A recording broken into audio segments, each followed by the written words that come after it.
As a brand strategist, I have always been fascinated by symbolic communication and how human beings can construct meaning out of very little information. For example, with just a couple of different elements, we can easily create a symbolic representation of a face. In fact, it's really hard for me to look at this and not see a face. With a couple of shapes and colors, we can evoke a national identity and stir feelings of national pride or historical enmity. And just by juxtaposing these two symbols, we can conjure a story that's big enough to explain the world for generations. We call these kinds of big explanatory stories meta-narratives. They're sort of the overarching frameworks in which all other stories live. And in times of rapid change, whether it's socio-political or cultural, the meta-narrative tends to shift rapidly. If, for example, you look at World War II, geopolitics has a big shift from Europe as the center of power to that single story about two young superpowers. We conceived of our national identity before the war as isolationists, and after the war, we thought of ourselves as having a special role as leader of the free world. And meta-narrative shifts can even govern philosophical shifts in how the world understands itself with the rise of postmodernism. Coming out of World War II, one of the thinkers who really concretized a lot of this thought is Jean-Francois Lyotard. And I promise that's the only French philosophy you're going to have to sit through today. But he wrote a terrific book about this. Lyotard had served as a medic in World War II. He was there for the liberation of Paris. And he has my favorite definition of postmodernism, which is incredulity toward meta-narratives. His idea was that the war had been such a huge change for the world, and the world was so different afterwards, that no single story could explain it in all its complexity. And instead of one big meta-narrative, we were going to have to resign ourselves to contending with different competing cultural narratives. This idea comes around at the same time as the explosion of post-war consumer culture. And we may recognize symbolic interpretation here, the anxiety of the Cold War. Right on the left, we have the hope and optimism of the space race on the right, and in between, the consumer bounty that we know of as a narrative called the American Dream. And it's within this context that brands get much more sophisticated about how to tell their stories, using, as Jessica said, art to create meaning, like the satisfied consumer smile in Amazon offering everything from A to Z, or the hidden arrow in our guest today, FedEx, your logo here. Forgive me, I don't see where you're sitting right now. But some people also, does anyone know where the BMW logo comes from, what this is referencing? It comes from the Bavarian flag, because during this time, brands also start to leverage their heritage in order to tell stories so that they can create meaning on the theory that by creating meaning, they were going to create different kinds of value for their audiences. Brands create market value, which also links to the cultural capital they create, but they can also create personal meaning for people. If we take a look at the first of these, market value, we're sort of at the end right now of a 50-year mega trend in where the value of an enterprise comes from. 50 years ago, most of the value of a company was in things like physical capital, inventory, real estate. Now everything is IP, data, and brand. And for many organizations, their brand can represent a huge double-digit percentage of enterprise value. Why is this so valuable? Well, as we also heard about the von Restorff effect, when brands stand out, consumers are willing to pay more for brands that stand out, that they see as different. So brands are very intentional about trying to create strategies where they can take a great product or service and then create meaning around it through branding or marketing or some of the great experiences that Ryan told us about this morning, and raise their perceived value so that when consumers believe that it is worth more, they can actually charge more for it and create strong brands. This helps link them to cultural trends and creates cultural capital because brands spend a lot of time and effort working to distill their brand into an essence that is really simple to understand. And the most successful brands do this by really going for that really broad-based idea that people can go ahead and project themselves into. And this takes time. This isn't something that you can really do overnight. And as brands invest in this over decades, they shape the culture, and the culture also shapes them. It's an exchange of value and meaning. If we wind the clock back about 100 years, there's a really good example of somebody who starts creating this intentionally, which is Edward Bernays, the founder of modern public relations, author of these books here. I love old-timey book titles because they were so plain. Bernays, his big insight was that many human beings are motivated by unconscious desires, and this may have been a little bit of a family insight for him as he was the nephew of psychoanalyst Sigmund Freud. And Bernays was hired by the American tobacco industry in 1929 because they had a big problem. There was a big cultural taboo against smoking in public for women, and they really wanted to find a way to shift the narrative on this taboo. So what Bernays did was he sort of created the first PR media stunt of the modern era. He created a parade that coincided with the Easter Day parade in New York City in 1929 in March, and called this campaign Torches for Freedom, where he hired hundreds of women to break the taboo by smoking in public. The change was seismic. Overnight, the industry was able to open up the other half of the market. That taboo fell away, and other brands quickly adopted the positioning about associating their entire category with this idea of freedom. Ironically, as they're redefining femininity, they had to pay attention to the other half of the market, and in doing so, they sort of reinforced cultural norms around masculinity and even created new ones through the use of fictional characters like the Marlboro Man, or harnessing celebrity spokespeople like noted actor and future Cold War President Ronald Reagan. Of course, the industry ran into regulatory trouble in the 60s, and if you were to look at the decline of smoking in America here, you might get the idea that it was entirely the regulatory state, that it was public health that the warnings came out, and then through a series of laws and other government actions, it led to the decline of smoking. But I think there's a deeper story there. I think there was something else going on in the culture. If you take a look at what's happening in the mid to late 60s and early 70s, you have the rise of recreational fitness spontaneously all over the country, exemplified by people like Jim Fixx, a jogger who became a celebrity. In the 80s, you have the rise of celebrities getting into fitness culture and leveraging their own brand to create personal extensions of that into the home video market. You also see in the 90s and 2000s the rise of branded corporate amateur sports like CrossFit and the CrossFit Games and communities built around those. And finally, in the 21st century, you see the corporatization and institutionalization of this trend in corporate smoking cessation programs and health and wellness initiatives. So what had happened was the entire cultural meaning of the product category, tobacco, had simply run into a countervailing cultural trend and created a tension that changed the meaning of it. Sometimes brands are able to navigate these shifts, and sometimes they're able to actually ride them to their benefit and reset the agenda for their entire category. If you go back to the same period and you look at personal care products, it's really easy to go ahead and just Google any vintage cosmetics ad or women's clothing ad or hair care product ad. They're all framed exactly the same way. They're all framed completely around garnering male attention. And then this starts to change very sharply in 1971, right around the time that second wave feminism is peaking.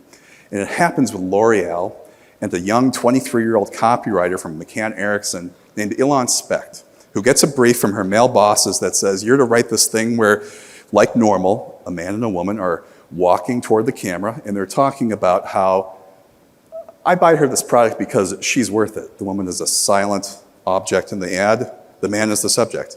Specht tosses that out. She refuses to write the ad that way. Instead, she comes up with a new positioning for L'Oreal, and they use it for the next 54 years. And with these 4 words, she helped institute a change that reframed the way the entire category, from cosmetics to personal care and hair care, really talks about itself. The category is now framed around empowerment and self-actualization. Sometimes we have rapid cultural shifts that require a fast pivot. I'm thanking Jessica multiple times in my speech today because she's laid such great groundwork for me. But during the pandemic, LEGO continued their ethnographic research into the ways that adults were using their product. And through the insights gleaned there, they were able to position their product as being a way for adults to relax, and they have reaped billions in the years since. And this is now a big untapped market. And they did it by changing the meaning of who their product is for. And then, of course, sometimes history does the choosing of the meaning for us. When the Berlin Wall came down, East Berliners showed up en masse wearing Western blue jeans, contraband they've been able to get their hands on. This wasn't something that Leahy had positioned for. It wasn't something that Wrangler had run a campaign around. It was simply a symbol of Western freedom that that culture had elected as its representative. So sometimes we just have to ride these changes. And of course, that also ties into how brands create personal meaning from those cultural shifts. So by now, we're probably all familiar with the phenomenon of people waiting around the block for the latest Apple. We've seen how people can create community around things like Lego Brickfest or Comic-Con to celebrate IP that they really enjoy. And for some folks, and I have to confess here, I say this as the last Gen Xer with no tattoos, sometimes they will actually, God bless them, tattoo it on their skin permanently. I do know a couple people with Harley-Davidson tattoos, which are coming in here at number 3. But oftentimes, people's reason for doing this is because they feel an authentic connection to the brand. And what 25 years of brand research suggests to us is that when people talk about authenticity, they're talking about these 4 dimensions: credibility, integrity, symbolic meaning, and continuity. We'll talk about those things a little bit later. But one of the brands I had the pleasure of working on that does this really well is Harley-Davidson, who's well known for playing with the iconography of Americana here in their ads. They're really good at putting out a positioning that has the ability to have personal meaning, like freedom, individual freedom, as well as societal freedom. And they have even sort of dipped a toe into politics here, becoming part of sort of the national conversation in this 2010 campaign from around the time that I worked on them, inviting people to join a conversation and be heard. And one of the reasons they felt that they had the permission to do this was because people were asking for brands to play a different role in the culture in the beginning of the 21st century. We saw people take brands on as personal meaning and this be celebrated in the marketing community. We also saw people saying that one component of authenticity was, does this brand have values that resonate with me personally and reflect my own beliefs and values? And then some brands even went beyond that into activism. Some brands were founded as sort of native activist brands like Patagonia or Ben & Jerry's, or 2 generations running favorite Leahy household, Newman's Own, which donates all of its profits to charity.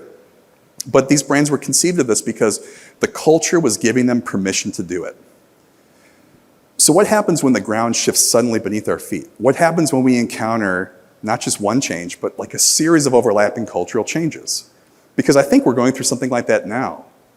I think if you're to look at the headlines, we are redefining our approach to trade, right? We are redefining our relationship to work. We are redefining the meaning and the nature of money. And as you've heard about from my brilliant colleagues today, some of us are even redefining the definition of intelligence. This is happening at a time that is, frankly, a little bit fraught for brands, as we see trends and counter-trends creating backlash to recent corporate decisions, and nobody really knows where to turn. And if I were to think about a brand that really exemplifies sort of the pivot point in the culture about this right now, forgive me, even activist brands are running into this, but it would be Tesla. The difference between Tesla from 10 years ago in 2015 to now. If we wind the clock back 10 years, we see a brilliant young CEO whose self-presentation is rooted firmly in American iconography of the genius inventor. We see that that story is sort of ratified and amplified by the financial press, which earns him, of course, access to the halls of power, but also wins him a lot of cultural capital, right? Like there's a lot of celebrities here, Morgan Freeman, Shakira, lining up around the block to get those first Teslas. The situation today is a little bit more fraught. I think just to acknowledge the situation in the room, people have been vandalizing Teslas, property destruction at the dealerships. The CEO's self-presentation has changed somewhat. This has been noted by the financial press. It still has access to the halls of power, but there are some potential signs of weakness in the market. In my hometown of Chicago, this is the site on Michigan Avenue, which is not too far from the Apple store, where you often see people lined up around the block for Apple new releases. So it is a stark reminder of how quickly things can shift. We've also seen a backlash against some of the backlash, right? There has been a Target boycott because they stepped away from some of their DE&I policies, whereas we see that for other companies, those things are paying dividends. So the question really becomes, which is facing virtually every organization today, what do we do, right? Because if you take a look at what's really happening here, what looks like happens is that somebody taps a cultural vein, and this wins them fans, and then they are rewarded for that financially. The challenge is that this is a bit of a double-edged sword, because what also seems to be happening when things go wrong is that somebody taps a cultural vein and it loses them fans, and then they're punished for it financially. And what I'm saying here is not that we're in a double bind and that it's an argument for doing nothing. What I am suggesting is we have an opportunity to be cognizant of what we're already doing so that we can navigate effectively. So how does, to move from political culture to pop culture, how does a distressed brand recover when the ground shifts? Let's go ahead and take a look at a brand that went from bankruptcy to cultural dominance in a relatively short amount of time. If we wind the clock back to the early 1990s, Iron Man's in bad shape. Marvel Comics goes through this incredible speculative boom in the early 90s, and then a quick bust as 9 out of 10 comic book stores in America close, which leads them into bankruptcy. They have to sell off the crown jewels. They have to sell the rights to X-Men to Fox. They sell the rights to Spider-Man to Sony. And as a matter of fact, Sony has the opportunity to buy the entire thing for $25 million, all the characters and rights. But they actually say, that's okay, no thanks, just go ahead and give us Iron Man.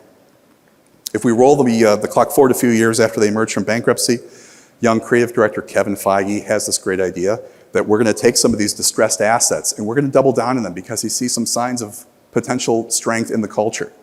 The first Iron Man movie with Robert Downey Jr. is a smash success, and this leads to a 10-year box office run where today I think the worldwide box office total stands at $31 billion and counting.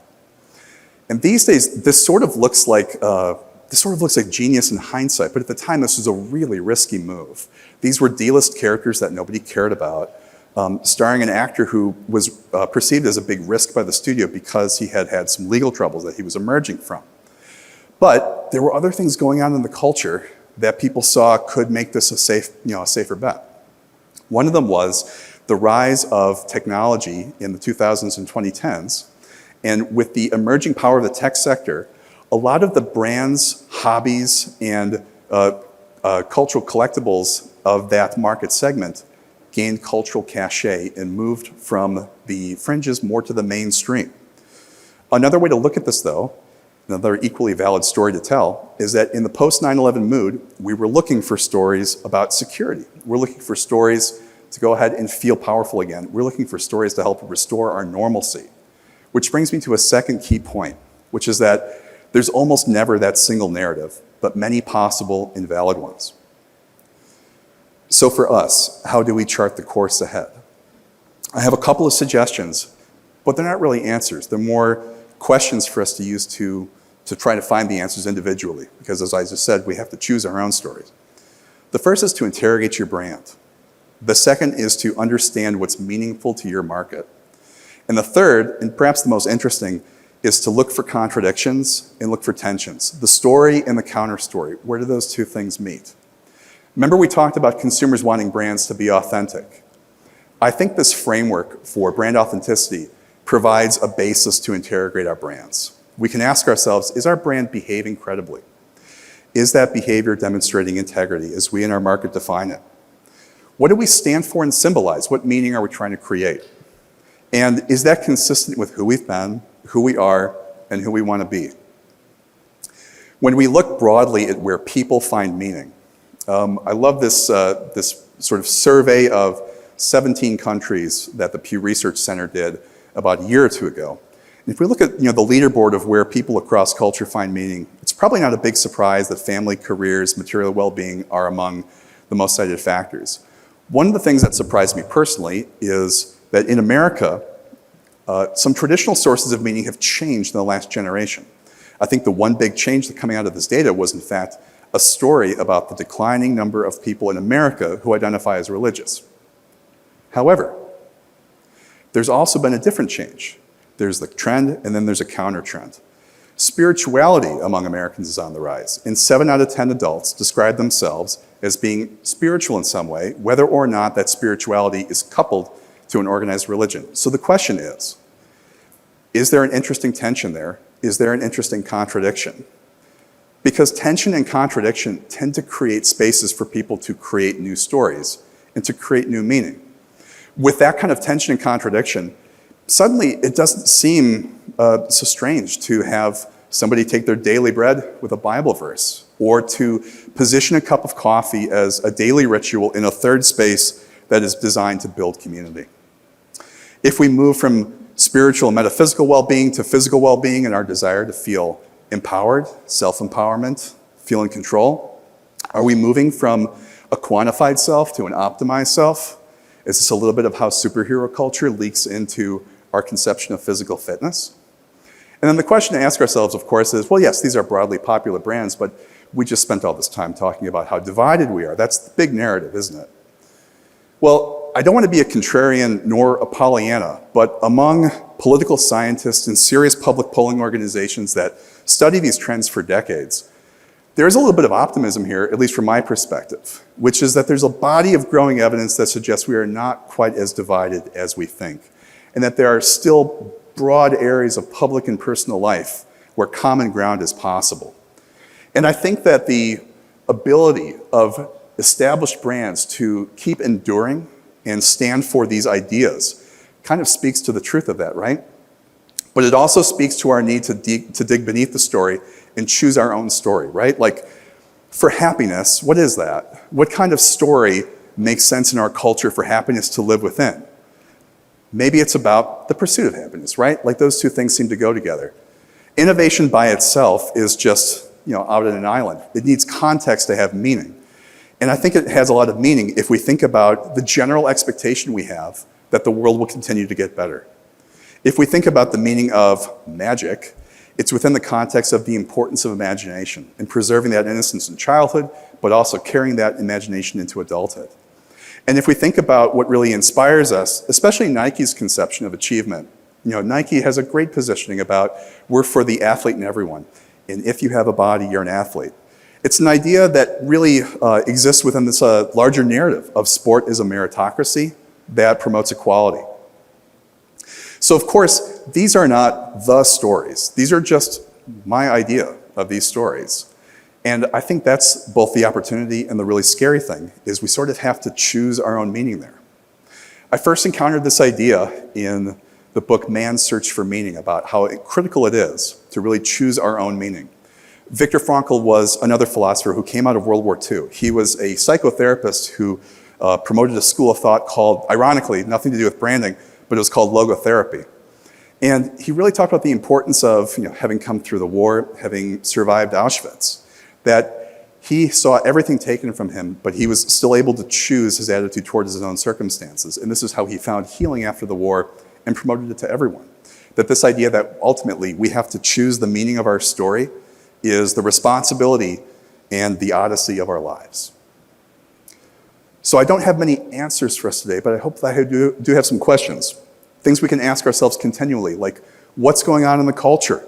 What's meaningful to our audience and to ourselves? What stories are we living in, and how can we connect authentically? And then, of course, to keep our ear to the ground for those big, life-changing culture shifts, because you never know when a wall's going to suddenly come down. Thank you.